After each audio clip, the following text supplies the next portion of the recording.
Hello, and welcome to the Beyond the Grove podcast. I'm your host, Michael Vincent, and this is a podcast for the community to highlight our alumni, our staff, and other key contributors to the Aspengrove community. We invite you to listen along as we release regular episodes aimed to keep you informed about our programs, provide interviews with alumni, staff, students, and parents, and to highlight key events and developments for the school. Episodes will be made available on the school website and in the e-newsletter. And a special thanks to Ojin Lee for the intro and outro music. Thanks for listening and enjoy the episode.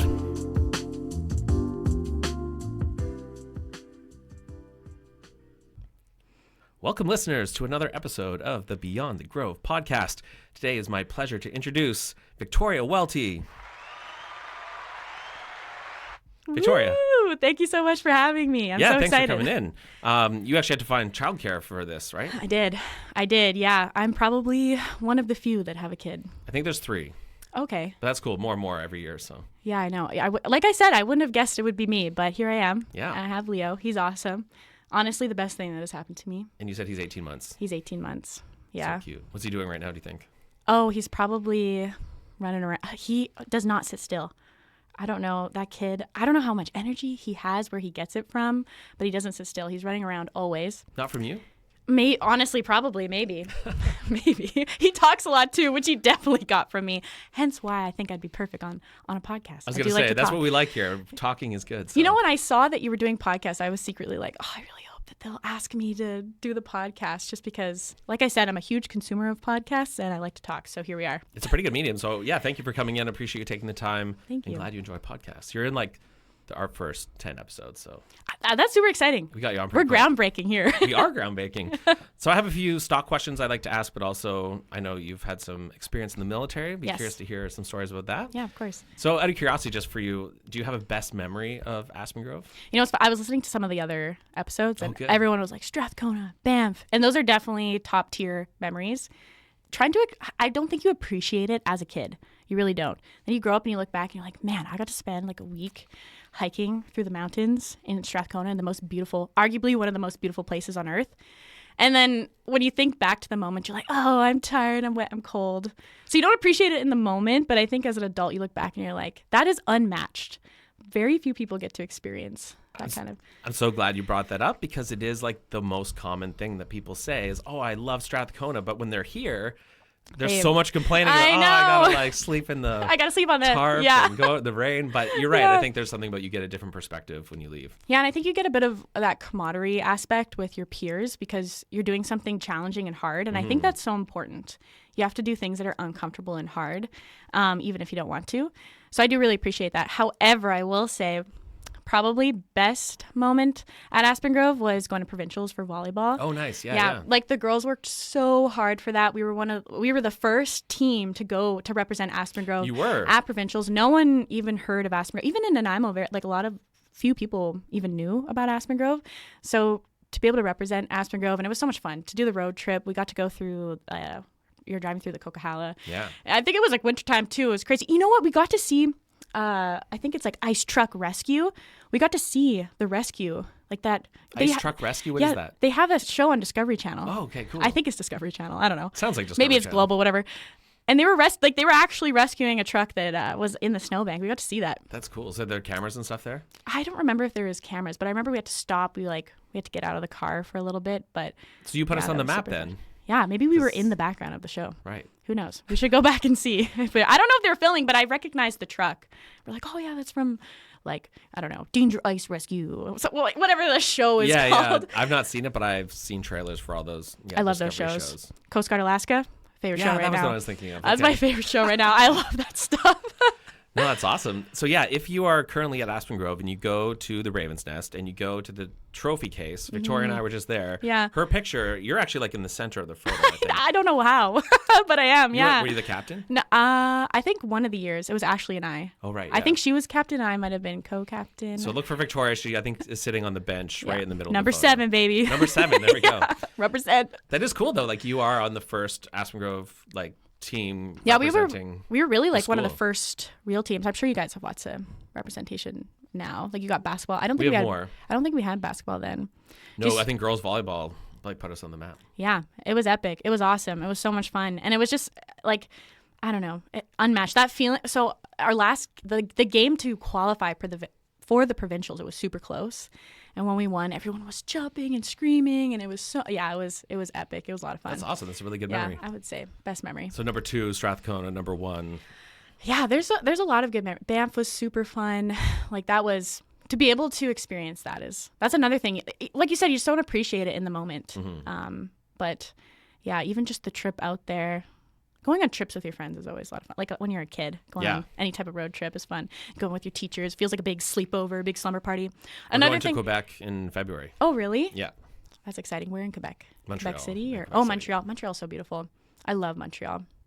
Yeah. I've not been. That's why I'm excited to go. Oh, yeah? I've not even been. Wait, so when are you going? What time of year? February Okay, so 27th. winter time? Yeah. Yeah, so they'll have all of they have like maple stands where they have like raw maple that they're cooking up, and then they have like ice snow shelves, and then they roll it. Ooh, so it's like a maple snow cone. Oh, I've seen those. Yeah. Yeah, those are super fun. That sounds good. Yeah, there's like the ice really hotel, and it's gonna be good. Yeah, that's gonna be a lot of fun. You could drive up and see us if you want. Yeah, maybe. I'm not too far.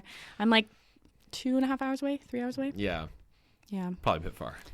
Well, in Ontario, like a 3-hour drive is nothing. That's what I remember growing up there as a kid. You grew up in Ontario? I did. I didn't know that. I was born in Hamilton. What? I went to University of Guelph. Oh, yeah. Let's go. I didn't know that. Yeah, I was in Guelph until grade 4. Oh, no way. Yeah. I love Guelph. Guelph's nice. Guelph is really nice. Yeah. So I lived in Kitchener for almost 3 years, and I was going to University of Guelph at the time. And I loved the school. The school is really nice. I have memories of walking around on campus as a kid. It's a nice campus. Go there for things. Yeah. Yeah. Big farm school. They always have a tractor pull every year. It's a good time. Good people. Really good faculty. Nice. I had a really good experience there. I'd forgotten that you went to University of Guelph, but that's exciting. Do you have a sweater or something? Or? Oh yeah. I studied human kinetics there, so I got a bunch of like HK human kinetics merch. Got to represent what you're learning. I started at UVic. Right. Okay. Yeah. So I went there for a year. Well, since we're already talking about it, do you want to describe your kind of post-high school experiences then, since you're kind of going into it anyways? I have a very untraditional path for schooling. So right when I graduated, I actually got a job at the Crofton Paper and Pulp Mill. And I applied as a general laborer, so just like sweeping and moving stuff around. But they actually ended up placing me in the protection team, the first response team. And it was super cool. Like it was like firefighting, medical response. It was epic. And then I was like, this is really cool. Maybe I want to do first response, because I still didn't really know what I wanted to do. I knew I was going to UVic. So I go to UVic, and I had a really good experience there. I had a lot of fun. What program were you going into? Or were you just I was just general studies. Yeah. I had a little too much fun. Too much fun, yeah. Too much fun. I played volleyball while I was there, which was super fun. Nice. They had like a competitive team. Lots of fun. Were you in residence? I was, yeah. Do you remember what house you were in? I was in cluster housing. Oh, cluster, okay. Yeah, which was really nice, because you get your own kitchen and you're only sharing a bathroom with one other person. They were nice, yeah. They were super nice. And so I didn't have a lot of direction. I didn't really know what I was doing. And then it just wasn't really going well. So I ended up joining the military. Mm-hmm. So I joined the military March of 2018. In my recollection, you were in cadets in high school. I was in correct? cadets. Right. Yeah, I was in air cadets for about like 5-6 years. Yeah. So it definitely wasn't a foreign concept to me. My brother's also in the military. Mm-hmm. So it just seemed like, okay, I need to do something. I don't know really what I want to do. I really enjoyed first response. Let's try the medic thing. So I joined as a medic. Cool. What's nice about the military is you can join with zero experience, and they'll pay you to train, and they'll give you all of your education. So I went to basic training in April. So if you get a degree through the military, you just owe them a certain amount of years? years? Yeah, you owe back time. Yeah. Yeah, so the training that you get to be a medic is not like a degree. There's no degree requirement. It's kind of akin to paramedic. So you do most of the training is in-house, and then you get some type of licensing, whether it's primary care paramedic or emergency responder license. And then you have to pay back. So it's a 2-to-1 ratio, 1 month of training. 1 month of training, 2 months you owe back. So I did basic training.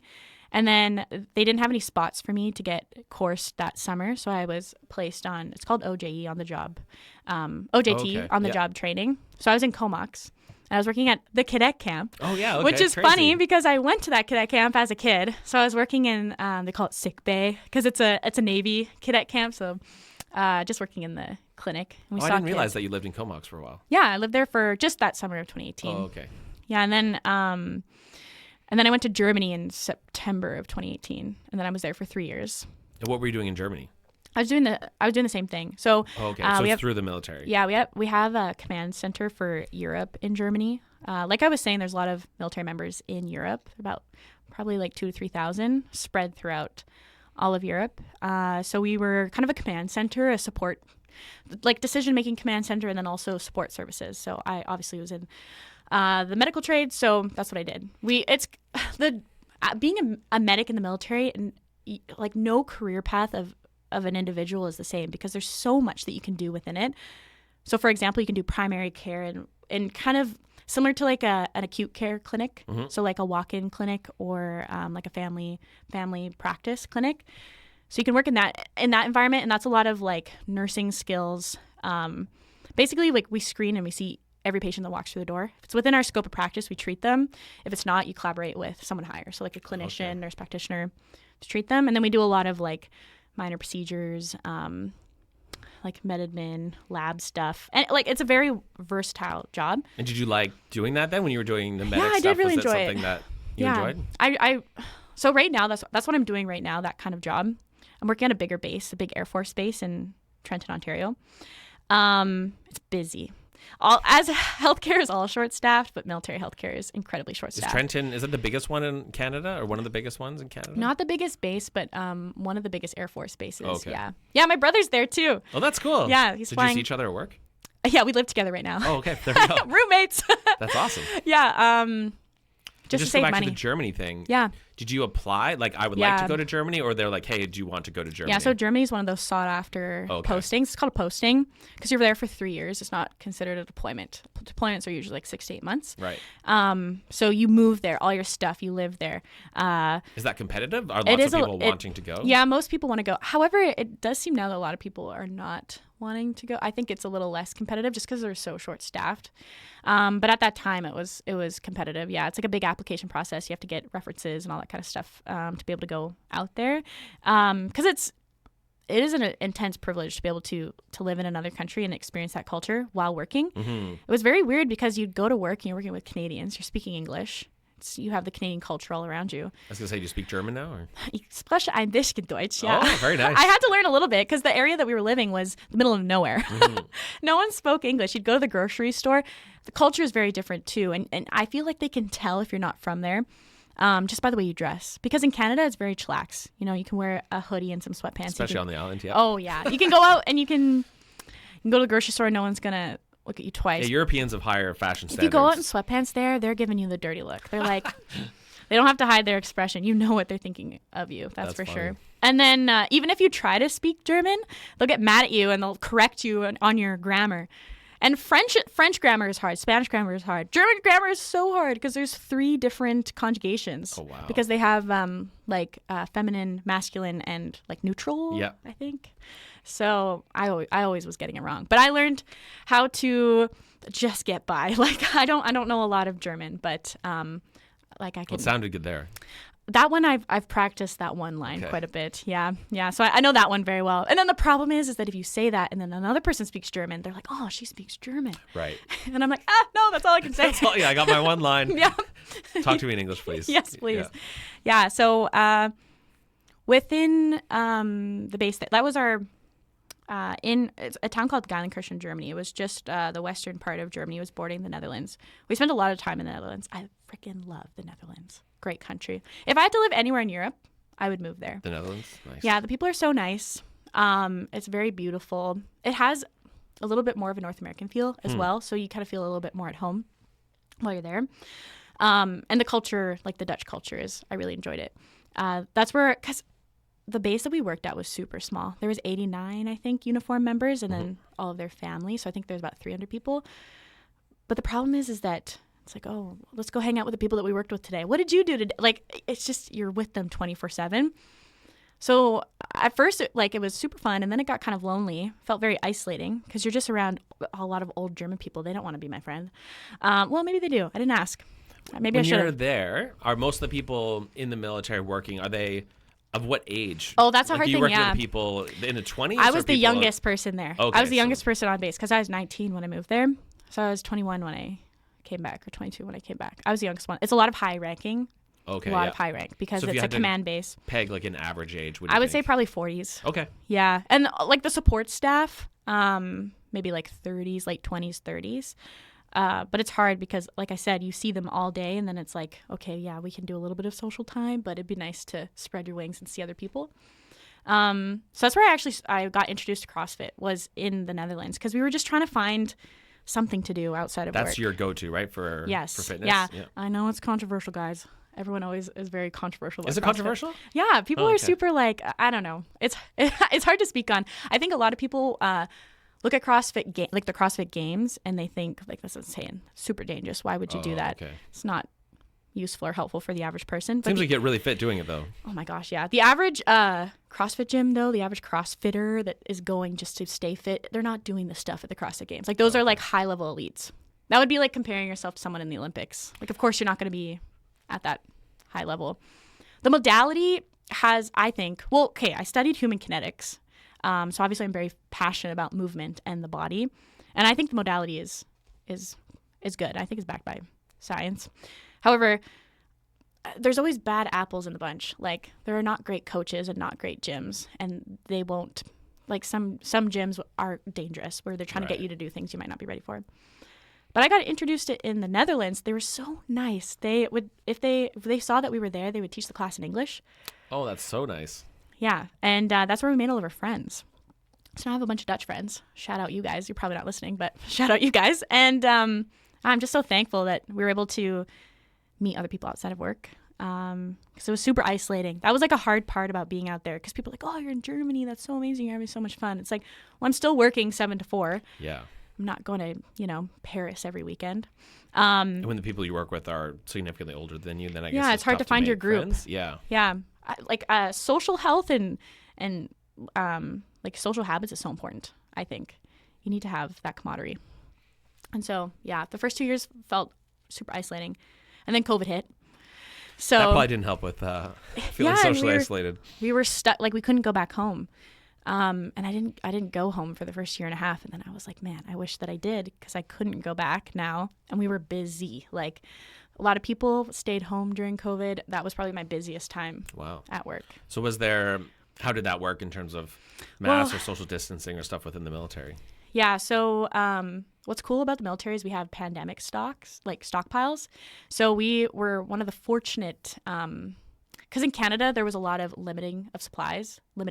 Yes. So like not a lot of masks, not a lot of PPE. The military has stockpiles. Okay, actually, let's take a couple steps back. You're going to think this is so crazy. So in 2019, I went to this military medical conference. I felt like I was in a movie. I'm just this little private, don't know what I'm doing here. I was just invited along with all these super high-ranking representatives from every single country, from China to Romania to Ukraine to Russia to everyone was there who are representing their military's health division. Oh, wow. So this I think he's like one of the top doctors. I want to say he was Ghanaian. And he gave this speech about pandemics. This was like March of 2019. So that's like right before it happened. Yeah. And he was like, basically the probability that there is going to be a pandemic within the next 2 years is like 95%. That's what he said? Yeah, and we're all sitting there listening to this lecture like, okay, sure, yeah, whatever. Like, this guy's like, okay, sure, tell us what you think about the pandemic. What an alarmist. Yeah, exactly. And then, so I felt like I was in a movie, because it's just, you only see these kind of things in a movie, and every country was put in charge to give a talk about something. And this just happened to be, this guy was, what's the word for someone who studies pandemics? Like like epidemiologist? Maybe an epidemiologist. So this was his specialty. Don't worry, I'll edit that out if I was Thank wrong. Thank you. Yeah, please. And edit me out trying to say it. I promise I'm educated. So he, his main study of focus, and a lot of... virology might be the other one, but... Yeah, viral. Yeah, that actually would make more sense maybe. So he was studying like he was tracking a bunch of different viruses in Africa at the time, because Africa is a lot of, like, Africa, Southeast Asia is a lot of the origin for really bad viruses. And so he was like, yeah, there's going to be, like, you guys need to prepare, your militaries need to prepare. There's going to be a pandemic within like the next 2 years. And I remember leaving that conference thinking like, man, this guy, whatever, like this is just, it's not going to happen. You just don't think it's going to happen in your lifetime. And then when it started unraveling and happening, I was like, man, that guy was right. He was right. Did you get the sense that after that conference, was the Canadian military ramping up for that, or not really? So we to go back, we always have pandemic stockpiles. So we had a big sea can full of PPE. We were lucky. We had all the supplies in the world that we needed. We were not short on supplies. And that's just, I guess, like military's MO, being prepared for stuff. It's good to know. Yeah. However, right now our military is questionable for being prepared. Yes. But I think that we were really fortunate for that. And it was chaotic, and it was just trying to, I don't know, being on the other side of like so we're in charge of the health and wellness of all the Canadian military members in all of Europe. So we had to track like hospital bed openings versus hospital bed vacancies versus rate of infection of each country. And not all European countries have the best healthcare systems in the world. So we had to, like, almost every week we had to present briefings to the command team to decide whether we were going to pull people out of countries.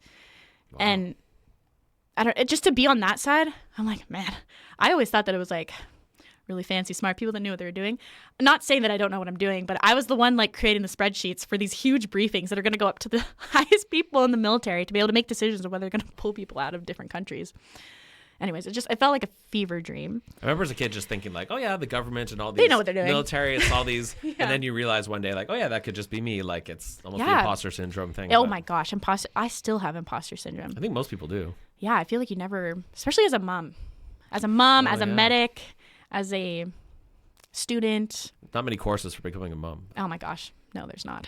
I don't think. Well, I guess it wouldn't be. Well, they do have courses, I guess, but they're all different. Like, I don't know. There's so many different. You could be a crunchy mom. You could be a strict mom. There's so many different type of moms you could be, and they all judge each other for the type of moms that you are.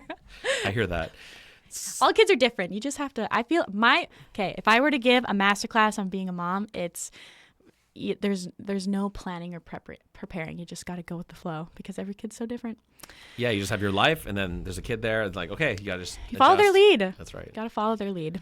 So out of curiosity, because you're one of two students, alumni, that I can think of who went into the military. Yeah. So for students, I don't hear many kids talking about the military as an option. Mm-hmm. So given that they can pay for your schooling, you can maybe travel the world or go to Germany. Yeah. What would you say to students in terms of considering the military as an option after high school?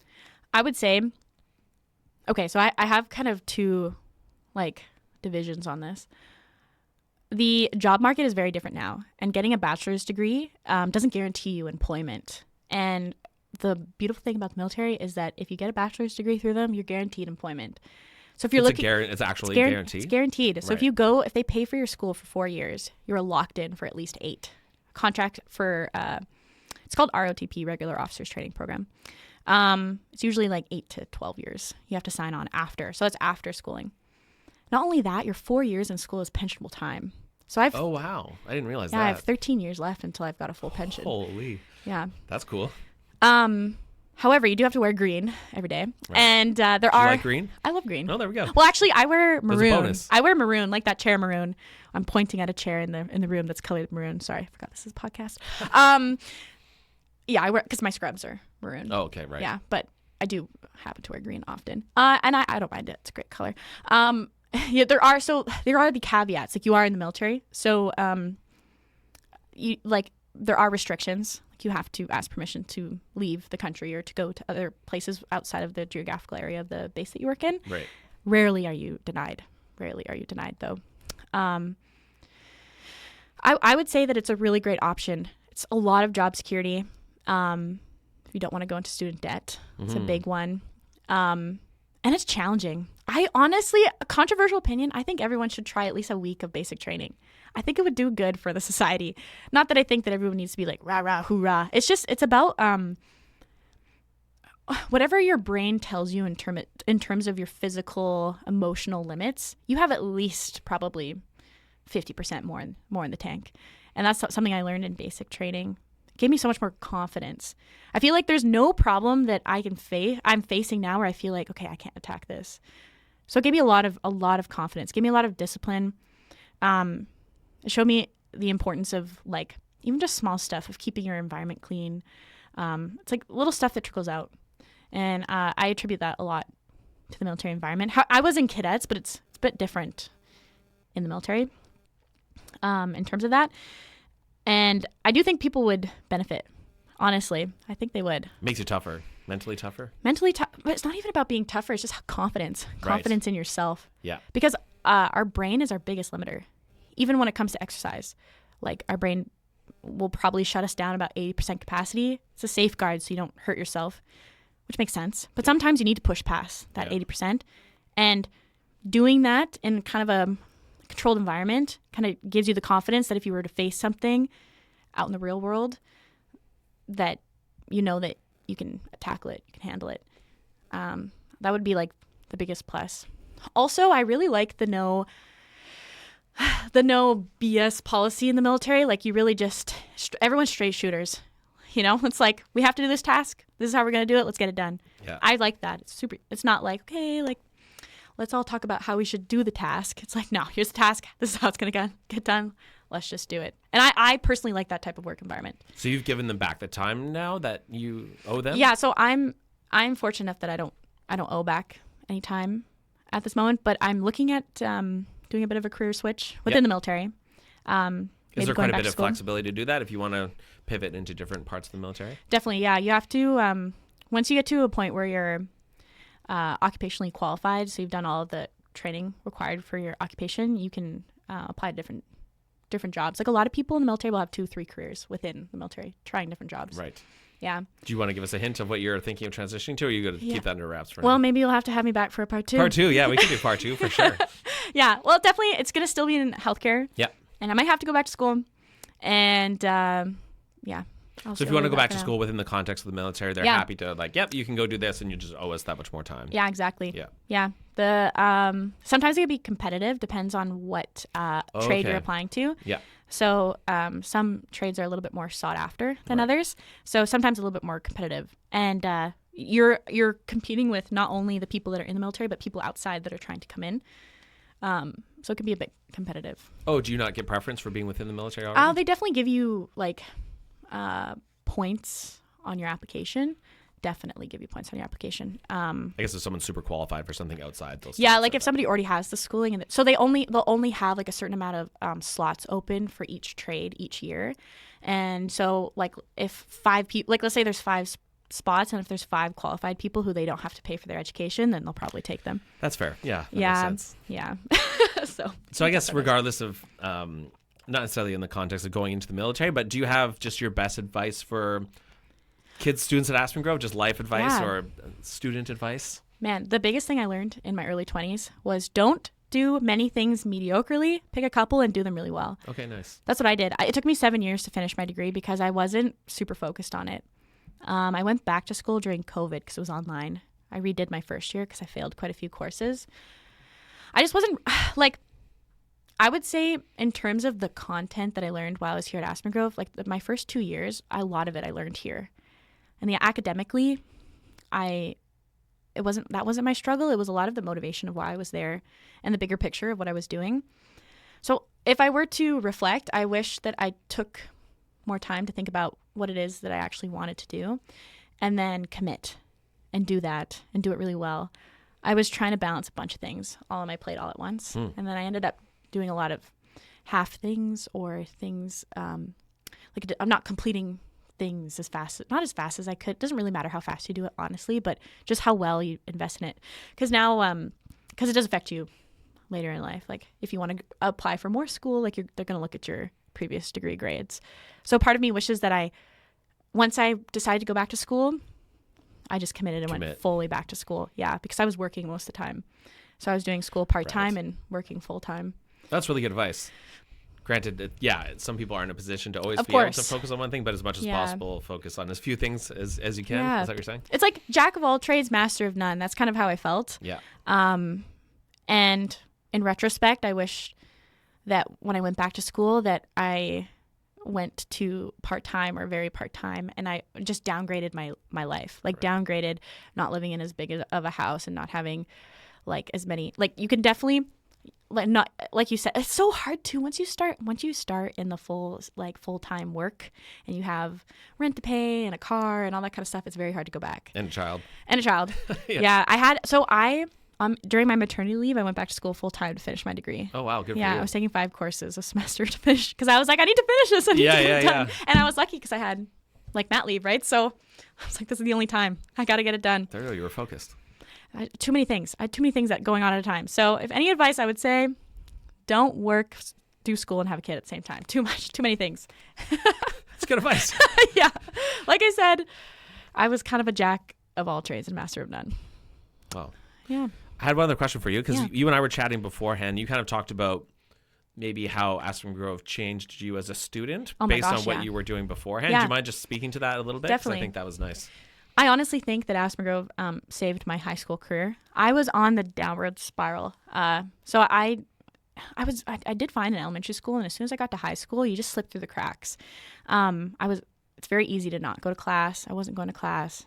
They don't really care. Well, I don't want to speak on all schools and all teachers in that at the school that I went to, but I found that it was just, if you weren't doing well, there was no catch guards to say like, hey, why aren't you doing well? And let's pull you back up. I actually did completion school in the summer of grade 8 before I came to Aspengrove because I failed science. I failed grade 8 science because I wasn't going to class. So we won't say the name of the school, but it was a public school in Nanaimo. Yes. Right.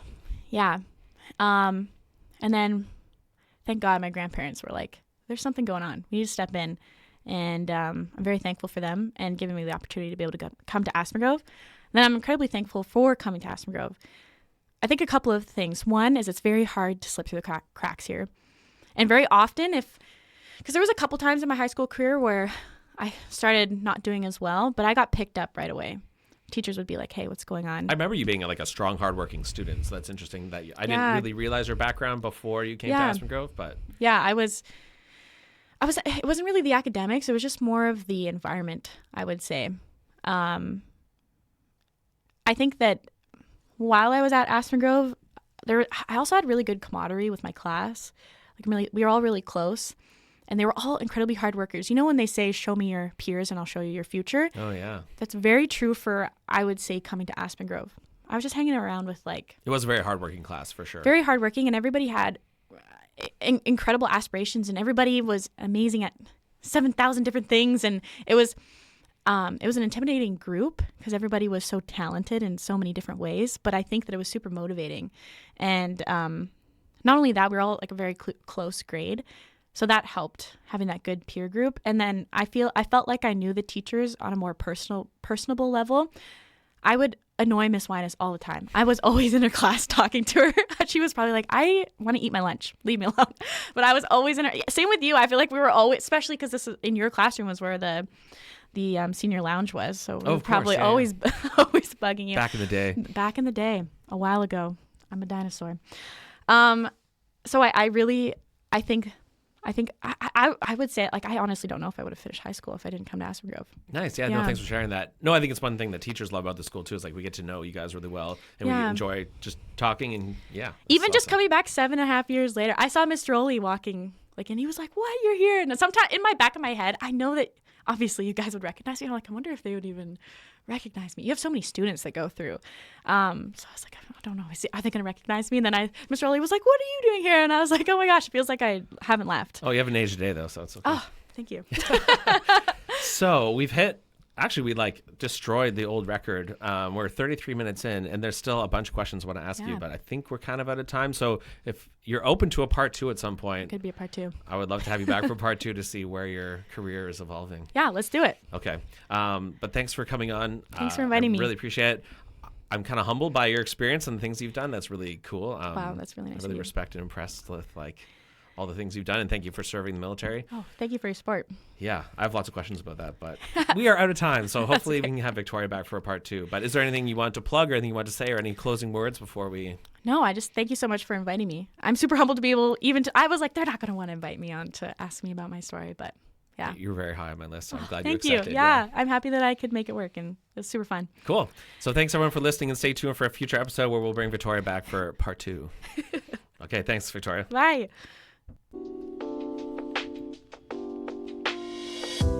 Thanks for listening. It's been a pleasure taking you beyond the Grove. The show is hosted, produced, and edited by Mike Vincent and is an Aspengrove School production. Special thanks to Stu Setch for his generous contributions of equipment and expertise towards the creation of this podcast. Also thanks to Ojin Lee for the intro and outro music. You can find his other works on Spotify by searching for Ojin. Please stay tuned for future episodes as we continue to bring you highlights of all the exciting things happening in the AGS community. From all of us at Aspengrove School and me, your host, Mike Vincent, thank you for tuning in to Beyond the Grove. Thanks for listening, and have a great day.